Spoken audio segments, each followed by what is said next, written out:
मित्रों नमस्कार। मैं ना सोनांचली कथा कहानी और उपन्यास के इस अंक के साथ पुनः उपस्थित हूँ। मित्रों, इस समय मैं वाचन कर रहा हूँ आवारा मसीहा का। आवारा मसीहा, जिसे लिखा है विष्णु प्रभाकर ने, और यह कथा शिल्पी शरदचंद्र जी की जीवनी है। मित्रों, आवारा मसीहा के द्वितीय पर्व दिशा की खोज के अब तक मैं 14 अध्याय तक का वाचन मैं अपने वाचन के पिछले क्रम में कर चुका हूँ, जिसे आप प्लेलिस्ट में जाकर आवारा मसीहा को ओपन करके सुन सकते हैं। मित्रों, आज सुनिए आवारा मसीहा के द्वितीय पर्व दिशा की खोज के भाग 15 विजयी राजकुमार का वाचन मेरे अर्थात नाथ सोनांचली के स्वर में। अगले वर्ष जब वह 6 महीने की छुट्टी लेकर कलकत्ता आया तो वह आना ऐसा ही था जैसे किसी विजयी राजकुमार का लौटना। उसके प्रशंसक और निंदक दोनों की कोई सीमा नहीं थी, लेकिन इस बार भी वह किसी मित्र के पास नहीं ठहरा। किसी को अपना परिचय देने में सदा की तरह उदासीन ही बना रहा। चाल ढाल और वेशभूषा से भी वह एकदम देहाती मालूम होता था। फिर भी मित्रों से मिलना और अड्डा जमाना उसे बहुत अच्छा लगता था। प्रतिदिन संध्या को यमुना के कार्यालय में अनेक साहित्यकार इकट्ठे होते। उनमें एक थे कथा शिल्पी और कवि सुधींद्रनाथ ठाकुर। शरद के प्रति उनकी श्रद्धा का पार नहीं था। उनका चलना फिरना, बोलना बैठना, खड़ा होना, हंसी मजाक करना, सभी में उन्हें बड़ा आनंद आता था। इस बैठक में साहित्यिक आलोचनाएं ही नहीं होती थीं, हास परिहास भी अबाध गति से बहता था। शरद तुरंत कहानियां गढ़कर सुनाने में उस्ताद था। प्रत्येक कहानी के अंत में कहता, यह मेरी जीवन की सच्ची घटना है। सुधींद्र हंस पड़ते, नाना शरद, यह तो तुम गढ़कर सुना रहे हो। शरद उत्तर देता, देखिए तो, जब कहानी लिखता हूँ तो कहते हैं आप चिंतन करके लिखते हैं, और जब जबानी कहता हूँ तो गढ़ना बताते हैं। नहीं महाशय, यह सच्ची घटना है। अगर आपको अविश्वास है तो प्रमाण और साक्ष्य दे सकता हूँ। प्रमाण और साक्ष्य की आवश्यकता शायद ही पड़ी हो, लेकिन इसमें तनिक भी संदेह नहीं है कि इन कहानियों के पीछे किसी न किसी रूप में उसकी अनुभूति होती थी, और अनुभूति के ये स्रोत उसे सहज भाव से मिल ही जाते थे। वहीं दृष्टि तो उसकी मूलधन थी। उस दिन संध्या के समय सौरेंद्र की राह देखता वह कचहरी के बाहर घूम रहा था। सब लोग जा चुके थे, लेकिन कंपाउंड में जेल की गाड़ी कैदियों को ले जाने के लिए अभी भी खड़ी थी। उस दिन किसी दागी चोर का मामला था। उसे 2 साल की सजा हुई थी। सौरेंद्र मोहन ही उसके वकील थे। जैसे ही वे बाहर आए, उनके मुवक्किल की रक्षिता स्त्री उसके पैरों पर गिर पड़ी। बोली, आज रात को ही रुपए लेकर आपके पास आऊंगी। आप तुरंत नकल लेकर हाई कोर्ट में अपील करने की व्यवस्था कर दें। सबसे बड़ा वकील पैरवी के लिए नियुक्त करें। सौरेंद्र मोहन ने उसे समझाते हुए कहा, अपील का कोई फल नहीं होगा, व्यर्थ ही पैसे नष्ट होंगे। वह बोली, फल हो या न हो, मैं प्राणपण से चेष्टा करूंगी। रुपयों की चिंता मत करो, जो भी गहने हैं बेच दूंगी। सौरेंद्र की कोई युक्ति उसके गले से नहीं उतरी। तभी पुलिस आसामी को गाड़ी के पास ले आई। वह स्त्री तुरंत वहां पहुंची और रोने लगी। रोते रोते उसने 2-4 रुपए पुलिस वालों के हाथ में थमा दिए। उसके प्रणयी ने कहा, देख, हाई कोर्ट मत जाना, बाबूजी की बात सुनना। रुपया व्यर्थ खर्च हो जाने पर तेरे 2 साल कैसे कटेंगे। वह सुनती रही, लेकिन गाड़ी के चले जाने पर वह फिर सौरेंद्र मोहन की ओर मुड़ी और बोली, रात को रुपए लेकर आपके घर आऊंगी। मना करना आसामी का कर्तव्य था। उसने पूरा किया। मेरा कर्तव्य मैं पूरा करूंगी। शरद सब कुछ देख सुन रहा था। सौरेंद्र से उसने कहा, स्त्री दमदार है। इस घटना से मैं उसके मन का परिचय पा सका। समाज की दृष्टि में ये लोग घृणित बहिष्कृत हैं, लेकिन इनके मन के भीतर जो मनुष्य विराजमान है वह कितना महान है। अनेक साध्वी स्त्रियां अपने स्वामी के इस प्रकार विपत्ति में पड़ जाने पर विचलित होकर सर्वस्व त्याग नहीं करती। फिर यह तो पतिता नारी है। इन पतिताओं की कहानी हमारे साहित्य में कब स्थान पाएगी? इसी पतिता नारी को वह जीवन भर अपने साहित्य में मर्यादा देने के लिए प्रयत्न करता रहा।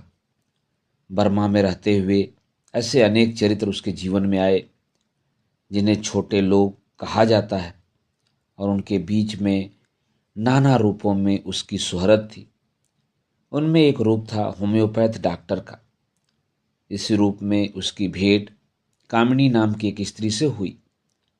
वह बंगाल में एक अच्छे घर की बहू थी, लेकिन एक दिन वह सब कुछ को छोड़कर, अपने पति को भी छोड़कर, एक लोहार के साथ चली गई।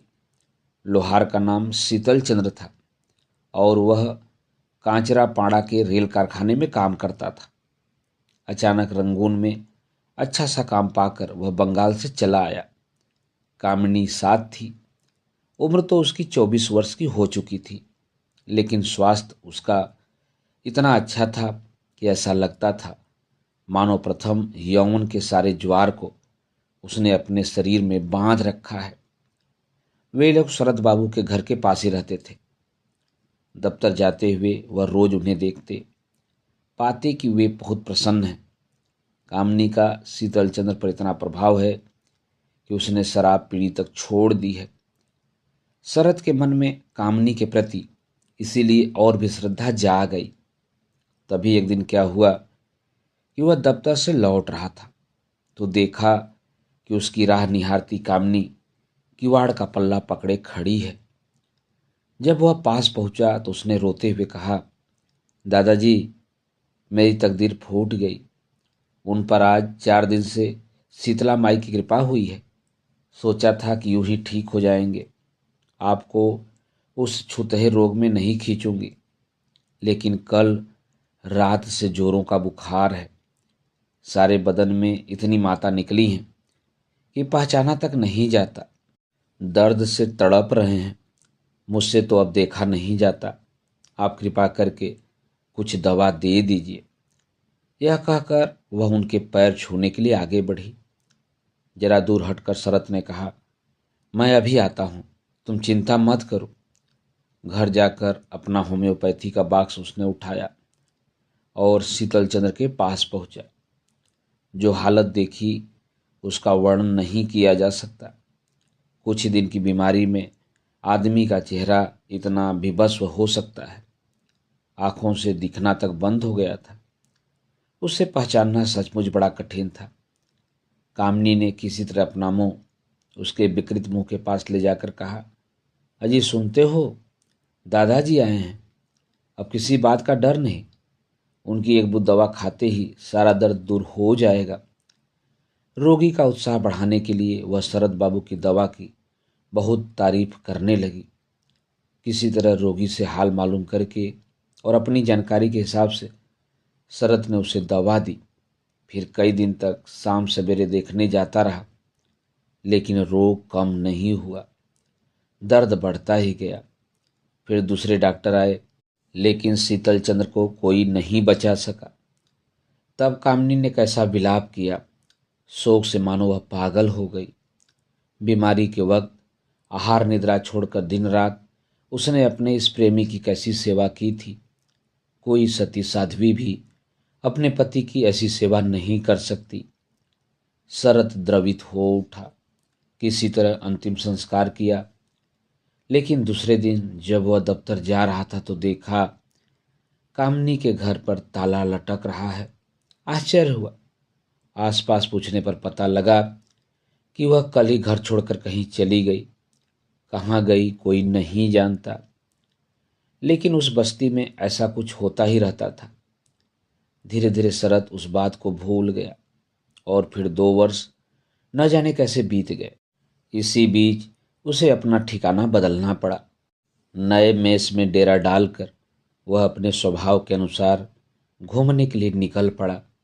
चलते चलते पाया कि जेब में सिगार तो है, लेकिन दिया सलाई नहीं है। सड़क पर एक परचून की दुकान थी, वहीं पहुंचा। आश्चर्य, जो नारी ग्राहकों को तौलकर सौदा दे रही है वह कामनी है।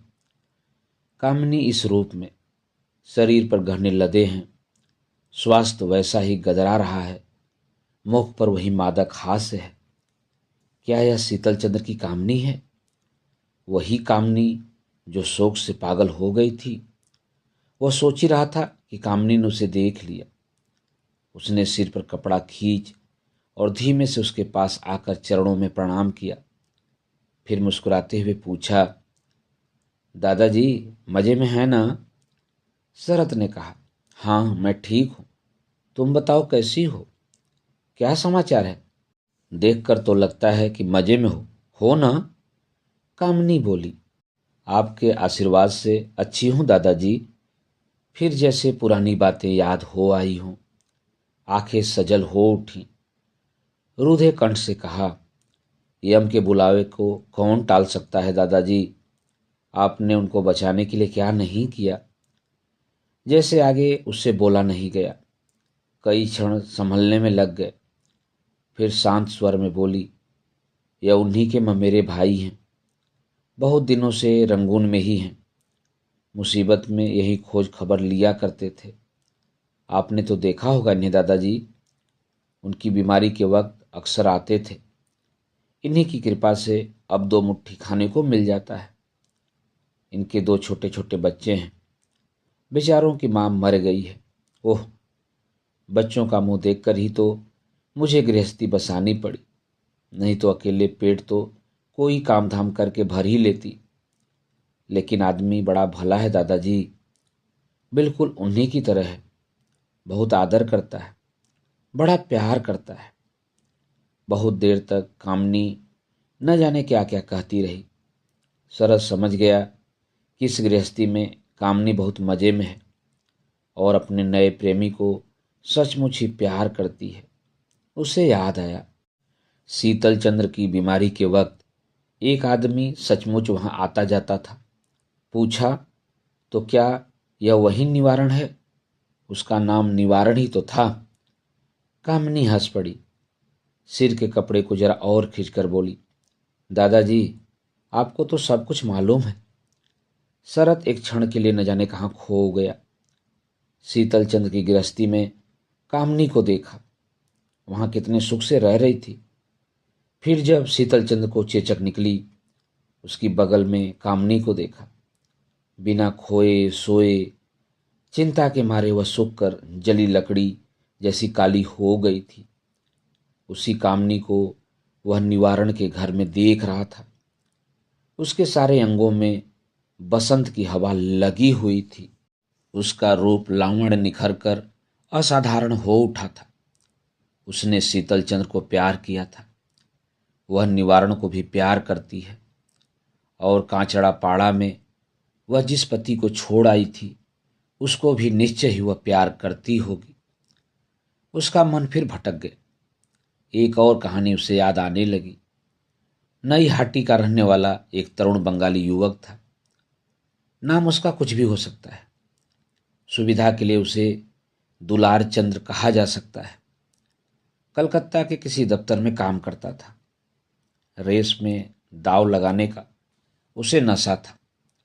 शराब का नशा तो था ही। परिणाम यह हुआ कि काफी उधार हो गया। देने वालों के तकाजों और काबुली पठानों की लाठी से परेशान होकर वह एक दिन बर्मा भाग गया। इसी तरह से उधार चढ़ाकर, दफ्तरों का रुपया चुराकर, अनेक खुराफातों में फंसे हुए बहुत से बंगाली बैरागी होकर सीधे बर्मा पहुंच जाते थे, क्योंकि वहां पर उन पर मुकदमा नहीं चलाया जा सकता था। दुलार चंद भागकर सीधे मांडला पहुंचे और वहाँ लकड़ी के कारखाने में कलर का काम करने लगे। कारखाना एक बर्मी का था। वह अंग्रेजी में हिसाब नहीं रखना जानता। दुलारचंद को खूब अंग्रेजी आती थी और काम भी उसने मन लगा कर किया। बस वह मालिक के मन चढ़ गया।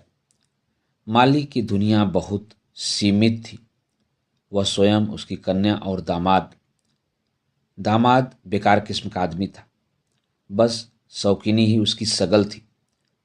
इसलिए मालिक दुलारचंद से और भी प्रसन्न रहने लगा। वहीं उसकी सलाहकार बन गया, वहीं रहने भी लगा। मालिक का घर भी बहुत दूर नहीं था। छुट्टी के दिनों में दुलारचंद मालिक के घर में अतिथि बनता। वहाँ बहुत सी काम की बातें होती। साथ ही साथ मालिक की लड़की के साथ हंसी मजाक भी चलती। बर्मी लड़कियां भारतीय कन्या की तरह लजीली नहीं होती। और कई वर्ष बीत गए। सहसा एक दिन दामाद की मृत्यु हो गई। उससे वे लोग पहले ही बहुत प्रसन्न नहीं थे। मरने पर मानो उन्होंने मुक्ति की सांस ली। लेकिन एक वर्ष भी नहीं बीता था कि मालिक की भी मृत्यु हो गई। कन्या सब कुछ की मालिक थी, लेकिन वास्तविक मालिक दुलारचंद था। अब तक वही सब कुछ करता आया था, अब भी वही करता रहा। 2-3 महीने भी नहीं बीते होंगे कि लड़की ने दुलारचंद से प्रस्ताव किया कि वह उससे विवाह कर ले। दुलारचंद को मानो स्वर्ग मिल गया। वह तुरंत राजी हो गया और फिर उस बर्मी नारी के प्रेम में दुलारचंद जैसे डूब गया हो। अब वह राजा था, सचमुच का राजा। कन्या उसकी एकांत उपासिका बन गई। इस सुख सागर में बहते हुए फिर कई वर्ष बीत गए। तब अचानक दुलारचंद ने अपनी स्त्री से कहा, अब जब यहीं रहना है तो जो बंगाल में पूंजी है वो सबको बेच कर रुपये ले आता हूँ। वहाँ पर बूढ़ी माँ और विधवा बहन भी है, उनके लिए भी व्यवस्था करनी है। स्त्री ने खुशी खुशी उसे जाने की आज्ञा दे दी। वह यह नहीं जानती थी कि दुलारचंद विवाहित है, उसकी स्त्री जीवित है और उसके पुत्र भी हैं। दुलारचंद ने यह बात बड़े यत्न से छिपा रखी थी। स्वामी को विदा करते समय स्त्री ने उसको 2-3 हजार रुपये और दिए। इसके अतिरिक्त कारखाने का सारा रुपया उसी के पास रहता था। 10,000 रुपये उसने उस हिसाब में से निकाल लिए। इस प्रकार 12-13 हजार रुपये लेकर वह कलकत्ता के लिए चल पड़ा। स्टीमर घाट पर पत्नी उसे छोड़ने आई। जैसे जैसे जाने का क्षण आ रहा था वह विह्वल हो रही थी, यहाँ तक कि वह रो पड़ी और देखते देखते हिचकियाँ लेने लगी। दुलारचंद ने उसे समझाने का बहुत प्रयत्न किया। कहा, मैं सच कहता हूँ, 1 महीने के भीतर ही मैं वापस आ जाऊंगा। मेरा मन भी तो वहाँ नहीं लगेगा। स्त्री बोली, मेरा मन तुम्हें जाने के लिए नहीं कहता, लेकिन क्या करूं, तुम्हें अपना काम निपटाना है। जल्दी से जल्दी निपटा कर आना। मैं तुम्हारे बिना नहीं रह सकूंगी। आखिर जहाज के चलने का समय आ पहुंचा और फिर किसी तरह अपने को छुड़ाकर दुलारचंद जहाज पर जा चढ़ा। फिर धीरे धीरे आंखों से ओझल हो गया, हमेशा के लिए ओझल हो गया। वह फिर लौट कर बर्मा नहीं आया। दुलारचंद उसका असली नाम नहीं था। उसने जो पता स्त्री को दिया था वह भी गलत था। महीना बीता, फिर वर्ष भी बीत गया। 3-4 वर्ष तक वह स्त्री उसके लौटने की आशा हृदय में सजोए आकुल नयन और व्याकुल चित्त समुद्र की ओर ताकती रही। फर्जी पते पर खोज खबर भी बहुत ली, लेकिन कोई अर्थ नहीं निकला। वह इतनी व्यथित हुई कि अंत में मर गई। इन घटनाओं का कोई अंत नहीं है। इनके पात्रों को उसने बहुत पास से देखा और वे ही उसकी कहानियों का आधार बने। दुलारचंद की यही कथा कलाकार की लेखनी का स्पर्श पाकर श्रीकांत द्वितीय पर्व में कैसी मार्मिक हो उठी। बर्मी नारी उसके साहित्य में कम है, पर उनके प्रति उसकी श्रद्धा की था नहीं। वह उनके सौंदर्य पर मुग्ध नहीं है, उनकी स्वाधीनता से भी उसे ईर्ष्या है। घूंघट का झंझट नहीं, पुरुषों को देखकर तेजी से भाग जाने की व्यग्रता से, ठोकर खाकर गिरने का अंदेशा नहीं, दुविधा और लाज का लेश नहीं, मानो झरने से मुक्त प्रवाह के समान स्वच्छंद बेरोक गति से बही जा रही है। रमणियों को इतनी स्वाधीनता देकर इस देश के पुरुष क्या ठगे गए, और हम लोग क्या उनको नीचे से ऊपर तक जकड़े रखकर और उनके जीवन को लंगड़ा बनाकर लाभ में रहे हैं। हमारी स्त्रियां भी यदि किसी ऐसे ही दिन सन 1903 से 1912 के प्रारंभ तक वह प्रायः अंधकार में छिपा रहा, पर इसी अवधि में उसने अपने आप को उस जीवन के लिए तैयार कर लिया जो उसे प्रसिद्धि के शिखर पर ले जाने वाला था। एक रीतिकार के लिए मानव का अध्ययन अत्यंत आवश्यक है, और सर्वहाराओं के बीच में रहते हुए वह यही करता रहा था। अपने को उनके साथ पूर्ण रूप से एकाकार करके उसने उनकी भावनाओं का अध्ययन किया था और अपने जीवन के उद्देश्य की दिशा को खोज लिया था। मित्रों, अभी आप सुन रहे थे आवारा मसीहा के भाग 15 विजयी राजकुमार का वाचन मेरे अर्थात नासुनांचली के स्वर में। मित्रों, अब लीजिए सुनिए आवारा मसीहा के द्वितीय पर्व दिशा की खोज के भाग 16 नए नए से परिचय का वाचन मेरे अर्थात नासुनांचली के स्वर में। यमुना कार्यालय में जो साहित्यिक बैठकें हुआ करती थीं, उन्हीं में उसका उस युग के अनेक साहित्यिकों से परिचय हुआ। उनमें एक थे हेमेंद्र कुमार राय। वे यमुना के संपादक फणींद्रनाथ पाल की सहायता करते थे। एक दिन संध्या के समय जब वह रचनाओं का निर्वाचन कर रहे थे तो सरचंद ने वहां प्रवेश किया। पहले कोई प्रत्यक्ष परिचय नहीं था। हेमेंद्र ने दृष्टि उठाकर देखा। नितांत साधारण चेहरे, साधारण दुबली पतली रुग्ण देह और काले रंग का एक व्यक्ति चट्टी पहने और एक बदसूरत देसी कुत्ते के बच्चे को साथ लिए उसके सामने खड़ा है। सिर पर बढ़े हुए सूखे बाल हैं, दाढ़ी छोटी और पतली है, कपड़े अधमैले हैं। उपेक्षा से उसने पूछा, किसे चाहते हो? फड़ी बाबू को। वह अभी नहीं आए? तब मैं कुछ देर बैठ सकता हूँ। हेमेंद्र ने सोचा, कोई दफ्तरी है, कुर्सी तो साहित्यकार के लिए है। इसलिए बिना कुछ कहे उन्होंने एक बेंच की ओर इशारा कर दिया। फिर अपना काम करने लगे। काफी देर हो गई। शरद कुत्ते के बच्चे के साथ खेलता रहा। एक बार वह कुत्ता हेमेंद्र बाबू के पास जा पहुंचा और उनकी धोती पकड़ने लगा। वह विरक्त हो उठे, बोले, छी छी, कार्यालय में यह देसी कुत्ता। तभी सहसा फड़ी बाबू ने वहां प्रवेश किया और शरद को देखकर व्यस्त हो उठे। बोले, यह क्या शरद बाबू, वहां बेंच पर क्यों बैठे हो?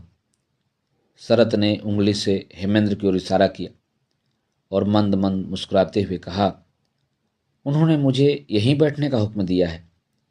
फड़ी बाबू बोले, नाना, यहाँ कुर्सी पर बैठिए। यह क्या हेमेंद्र बाबू, आप शरद बाबू को नहीं पहचान सके? हेमेंद्र ने अप्रतिभ होकर कहा, क्षमा कीजिएगा, कैसे पहचानूंगा? इन्हें तो मैंने कभी देखा ही नहीं। सोचा था कोई दफ्तरी होगा। यह सुनकर शरद खिलखिलाकर हंस पड़ा। लेकिन इसके बाद उन दोनों में गहरी मैत्री हो गई। साहित्यिक बैठकों में दोनों साथ साथ आते जाते थे। शरद कहानियां कहते कहते एक दो बार अफीम की बड़ी सी गोली मुंह में डाल लेता था। भयातुर होकर एक दिन हेमेंद्र ने कहा, यह क्या करते हैं आप? शरद ने उत्तर दिया, अफीम खाता हूं। यदि तुम भी सुंदर लिखना चाहते हो तो मेरी तरह अफीम खाओ। हेमेंद्र ने कहा, माफ कीजिए महाशय, इस तरह की यदि एक भी गोली खा लूंगा तो फिर सुंदर लिखने का समय ही नहीं मिलेगा। खबर पाकर यमदूत दौड़े आएंगे। लेकिन शरद को इस बात की चिंता नहीं थी। कभी कभी वह 10-12 घंटे तक बिना थके कहानी कहता रहता था। रात को 2-3 बजे घर लौटता। वह एक बदनाम गली में रहता था। अक्सर हेमेंद्र उसके साथ आते। उस समय रास्ता चलते चलते शरद अपने जीवन की विचित्र कहानी सुनाता रहता। हेमेंद्र अचरज से उसकी ओर देखते और सोचते कि कितनी सरल प्राण है यह, व्यक्ति कुछ भी तो नहीं छिपाता। शरद ने कहा, हेमेंद्र, ऐसा कोई नशा नहीं जो मैंने नहीं किया हो, ऐसी कोई बुरी जगह नहीं जहां मैं न गया हूं। आज यही सब सोचकर कभी कभी अवाक हो जाता हूं कि इतना करने पर भी मैंने अपने से हार नहीं मानी। मेरे मन के भीतर का मनुष्य हमेशा ही निर्मुक्त रहा, लेकिन साधारण मनुष्य क्या इतने गहरे बैठकर किसी के अंतर में झांक पाता है। रंगून की तरह कलकत्ता में भी उसके चारों ओर अपवादों का जाल उड़ता चला गया। लोगों ने उसे चरित्रहीन, वेश्यागामी और शराबी सभी कुछ कहा। एक रात को क्या हुआ, वर्षा के कारण कलकत्ता के सारे रास्ते नदी की तरह जल से भर गए। उस दिन बैठक न हो सकी। 9 बजते बजते सारे रास्ते जनहीन हो गए। शरद और हेमंद्र जब घर लौटे तो सड़क पर घुटने घुटने तक जल था। संयोग की बात की एक स्त्री उनके आगे आगे जा रही थी। शरद धीरे धीरे चल रहा था। जल में जोर से चला ही नहीं जा सकता। इन लोगों ने उस स्त्री को देखा तक नहीं। फिर भी दूसरे दिन दफ्तर में पहुंचते ही पता लगा कि सब जगह यह अफवाह फैली हुई है कि कल रात शरद और हेमेंद्र एक वेश्या के पीछे घूम रहे थे। हेमेंद्र ने सुना तो बात को हंसी में उड़ा दिया, लेकिन शरद अत्यंत क्रुद्ध हो उठा। बोला, छी छी, ऐसे हतभागे व्यक्ति भी हैं। हमारे नाम के साथ बेकार इतना बड़ा अपवाद लगा दिया। मैं बूढ़ा मनुष्य और हेमंत अभी बच्चा, कुछ तो सोचना था। उस समय उसके मुख की भावभंगी देखकर ऐसा लगता था कि अगर अपवाद फैलाने वाला व्यक्ति सामने होता तो उसका अंग भंग हो जाने की काफी संभावना थी। जो व्यक्ति वेश्यालयों में जाकर रहता हो वह इस अपवाद से इतना परेशान हो, क्या यह आश्चर्य की बात नहीं है? इस घटना के वर्णन में अति रंजना हो सकती है, पर यह भी सच है कि अनजाने ही सदाचारी बनने की कामना धीरे धीरे उसके बैरागी मन को घेरती आ रही थी। वह दुस्साहसी था, विद्रोही नहीं, इसीलिए यह विरोधाभास है। दूसरे महत्वपूर्ण व्यक्ति जिनसे उनका परिचय हुआ वह थे भारतवर्ष के संपादक स्वनामधन्य राय बहादुर जलधर सेन। वह स्वयं ही एक मित्र के साथ उससे मिलने यमुना के कार्यालय में आए। फणींद्र ने शरद से उनका परिचय कराने की दृष्टि से कुछ कहना चाहा था कि वह बोल उठा, दादा के साथ मेरा परिचय बहुत पुराना है। जलधर सेन चकित होकर बोले, मुझे तो कुछ याद नहीं आता। शरद ने कहा, आपको यह तो याद होगा कि कई वर्ष पहले आप कुंतलीन पुरस्कार प्रतियोगिता के निर्णायक थे और उसमें मंदिर नाम की एक गल्प ने प्रथम पारितोषिक पाया था। जलधर सेन बोले, हाँ हाँ हाँ, था। उसमें लगभग 150 कहानियां आई थी। मंदिर उसमें मुझे सबसे अच्छी लगी। मैंने उस पर लिखा था, यदि यह लेखक लिखता रहे तो भविष्य में यशस्वी होगा। लेकिन उस गल्प के लेखक तो भागलपुर के श्रीमान सुरेंद्रनाथ गंगोपाध्याय थे। हंसकर शरद ने कहा, वह कहानी मैंने ही लिखी थी, लेकिन अपना नाम देने में संकोच हुआ, इसीलिए मामा सुरेंद्रनाथ का नाम दिया था। इसलिए आपके साथ मेरा परिचय पुराना हुआ ना? जलधर सेन बोले, यह मेरे लिए कम गौरव की बात नहीं है। मैंने तभी रत्न को पहचान लिया था और यह भेंट शीघ्र ही प्रगाढ़ स्नेह में बदल गई। शरद के साहित्यिक सृजन का सबसे अधिक श्रेय यदि किसी एक व्यक्ति को मिल सकता है तो वह यही जलधर सेन थे। बहुत दिन बाद स्वयं शरद ने स्वीकार किया, दादा, यदि मेरी रचनाओं के लिए इतनी मारामारी न करते, गुरु की भांति तकाजे पर तकाजे न करते, तो मेरे जैसे आलसी की आधी तो क्या चौथाई रचनाएं भी प्रकाशित न हो पाती। इसी समय वह रविंद्रनाथ से भी मिला। वह उनका परम भक्त था और रविंद्रनाथ भी शरद की प्रतिभा से परिचित हो चुके थे। अभी अभी उन्होंने उसकी नई कृति पंडित मोसाय पढ़ी थी। असित कुमार हलदार ने लिखा है, मुझे याद है पंडित मोसाय पढ़ने के बाद उन्होंने मुझसे कहा था, मैंने काफ़ी दिनों से इधर उधर की चीज़ें पढ़ना छोड़ दिया है, किंतु इस पुस्तक की लेखनी मुझे मरुभूमि में स्वादल के समान नजर आती है। बाद में उन्होंने स्वयं ही शरद से मिलने की इच्छा प्रकट की और कलकत्ता वापस लौटने पर एक दिन जब हम लोगों ने उनके सामने सलज्ज शरदचंद्र को उपस्थित किया तो एक अजीब ही दृश्य उपस्थित हो गया था। कोई नहीं जानता कि उस प्रथम भेंट में गुरु शिष्य में क्या बातचीत हुई। कभी गुरु के गरिमामय रूप, गौर वर्ण, लंबी दाढ़ी, ढीले ढाले वस्त्र और रुपहली वाणी के कारण उसने उन्हें निश्चय ही किसी और लोग का प्राणी समझा होगा। उनके इस रूप को लेकर वह जीवन भर विस्मित रहा। उसकी आर्थिक स्थिति बहुत अच्छी नहीं थी, इसलिए उसने अपनी 3 कहानियाँ रामेर सुमति, पथ निर्देश और बिंदुर छेले तथा उपन्यास विराज बहू के प्रकाशन का सर्वाधिकार हरिदास चट्टोपाध्याय को बेच दिया था। इन दोनों पुस्तकों के लिए उसे कुल 300 रुपये मिले, लेकिन तत्कालीन दृष्टि से यह सौदा कोई बहुत बुरा नहीं था। इसी समय फणींद्रनाथ के माध्यम से उसने अपनी परिणीता पंडित जी, चंद्रनाथ, काशीनाथ, नारी का मूल्य और चरित्रहीन के प्रकाशन का अधिकार MC सरकार एंड सन्स को दे दिया। यह अधिकार केवल एक ही संस्करण के लिए था। फणींद्रनाथ शरद की रचनाएं स्वयं प्रकाशित करना चाहते थे, पर वे इस स्थिति में नहीं थे और शरद को रुपयों की आवश्यकता थी। इसलिए उन्होंने सुधीर चंद्र सरकार से आग्रह किया। सरकार ने शरद को 200 रुपये अग्रिम दिए। इस आग्रह के पीछे फणींद्रनाथ का उद्देश्य यही था कि शरद किसी भी प्रकार यमुना से अलग न हो जाए। इन रचनाओं में से बिंदु का लल्ला और अन्य कहानियाँ परिणीता और पंडित जी का प्रकाशन शरद के कलकत्ता प्रवास के दौरान हुआ। विराज बहू का प्रकाशन यहाँ आने के पूर्व हो चुका था। निष्कृति, अंधेरा और प्रकाश, मझली दीदी, दर्पणचूर्ण आदि इन नई पुरानी रचनाओं का प्रकाशन काल भी यही है। मित्रों, इन सभी कहानियों का प्रकाशन यमुना में 1914 में हुई। यमुना शरद को पैसे नहीं दे सकती थी, वे मिल सकते थे भारतवर्ष से।